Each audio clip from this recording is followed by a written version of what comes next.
بسم اللہ الرحمن الرحیم۔ السلام علیکم۔ میرا نام ہے پریشے اور آپ دیکھ رہے ہیں میرا یوٹیوب چینل ایجوکیشن کمپلیکس۔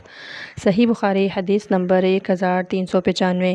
نبی کریم صلی اللہ علیہ وآلہ وسلم نے جب معاذ بن جبل رضی اللہ تعالیٰ عنہ کو یمن کا حاکم بنا کر بھیجا تو فرمایا کہ تم انہیں اس کلمہ کی گواہی کی دعوت دینا کہ اللہ کے سوا کوئی معبود نہیں، اور یہ کہ میں اللہ کا رسول ہوں۔ اگر وہ لوگ یہ بات مان لیں تو پھر انہیں بتانا کہ اللہ تعالیٰ نے ان پر روزانہ 5 وقت کی نمازیں فرض کی ہیں۔ اگر وہ لوگ یہ بات بھی مان لیں تو پھر انہیں بتانا کہ اللہ تعالیٰ نے ان پر زکوٰۃ فرض کی ہے، یعنی ان کے مال پر کچھ صدقہ فرض کیا ہے جو ان کے مالدار لوگوں سے لے کر انہی کے محتاجوں میں لوٹا دیا جائے گا۔ زکوٰۃ کے بہت سے فوائد ہیں جو میں آپ کے گوش گزار کرنا چاہتی ہوں۔ نمبر 1، زکوٰۃ کی ادائیگی کی وجہ سے اللہ تعالیٰ مال کو بڑھاتے ہیں۔ نمبر 2، زکوٰۃ کی ادائیگی کی وجہ سے اجر و ثواب 700 گنا بڑھا دیا جاتا ہے۔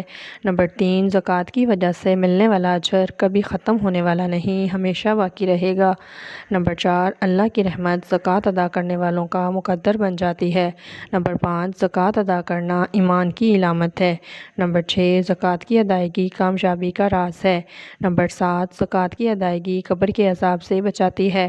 نمبر 8، زکوٰۃ کی ادائیگی جنت میں داخلے کا باعث ہے۔ نمبر 9، انسان کے مال کی پاکی کا ذریعہ زکوٰۃ ہے۔